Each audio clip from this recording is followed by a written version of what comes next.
વિદેશ જવાના સપના જોતા પહેલા આ સમાચાર જરૂર જોજો। મહેસાણાના એક યુવાને વિદેશ જવાની લાલચમાં ગુમાવ્યા 25 લાખથી વધુ રૂપિયા અને હવે કબૂતરબાજો સામે પોલીસ ફરિયાદ નોંધાઈ છે। મહેસાણા જિલ્લાના જોટાણા તાલુકાના કસલપુર ગામના 25 વર્ષીય અભય ખોડીદાસ પટેલ વિદેશ જવાના સપનામાં ઠગાઈનો શિકાર બન્યા છે। આરોપ છે કે સુરજનગર ડાભી ગામના કૃણાલ પટેલ, જયંતિભાઈ પટેલ અને શાહ સૈફાલી જયમીનભાઈએ અભય પટેલને વિદેશ મોકલવાની લાલચ આપી કુલ 33 લાખ રૂપિયા પડાવ્યા હતા। જો કે વિદેશ મોકલવાનું કામ ન થતા આરોપીઓએ 8 લાખ રૂપિયા પરત આપ્યા હતા, પરંતુ બાકીના 25,51,000 રૂપિયા પરત ન આપતા આખરે યુવાને પોલીસનો સહારો લીધો છે। ઘટનાને લઈને ફરિયાદ નોંધાતા પોલીસે વધુ તપાસ હાથ ધરી છે। આ બનાવ ફરી એકવાર સાબિત કરે છે કે વિદેશ જવાની ઉતાવળમાં અજાણ્યા એજન્ટો અને કબૂતરબાજોથી સાવધાન રહેવું કેટલું જરૂરી છે। વિદેશના સપના જોતા યુવાનો માટે લાલબત્તી સમાન કિસ્સો। પૈસા આપતા પહેલા સંપૂર્ણ ચકાસણી કરવી અત્યંત જરૂરી છે। શું નામ તમારું? મારું નામ પટેલ અભય કુમાર ખુદાભાઈ છે। તમારા સાથે શું ઘટના ઘટેલી?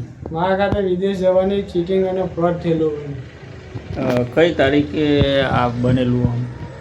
મારી ઘટના તો 7/7/2023 રોજ બનેલી। આ ફ્રોડ કરનાર વ્યક્તિ તમારા કેટલા હતા અને શું નામ હતું?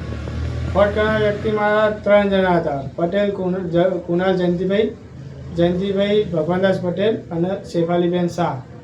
અને કેટલા પૈસાનું આ ચીટિંગ કરેલું?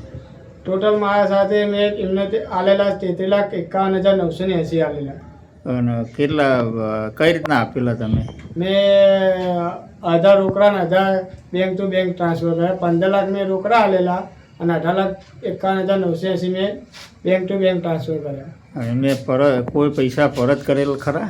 તેમને મને total bank to bank 8 lakh પરત કર્યા છે।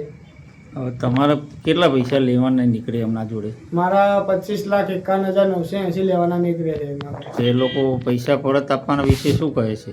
એના પૈસા આલવાની તો ના પાડે ને ધમકી આલી રહ્યા છે મને। એટલે વિદેશ જવા માટે તમે જે કઈ પરીક્ષા આપેલી? મેં વિદેશ જવા માટે મને એમને ટોફેલ પરીક્ષા આલાવડાવી હતી અને જે ફ્રોડ છે બિલકુલ, મને એવું લાગે છે। કોઈ ડોક્યુમેન્ટ કે આપેલા ખરા? ડોક્યુમેન્ટ મેં એમના મારા ઓરિજિનલ આલેલા।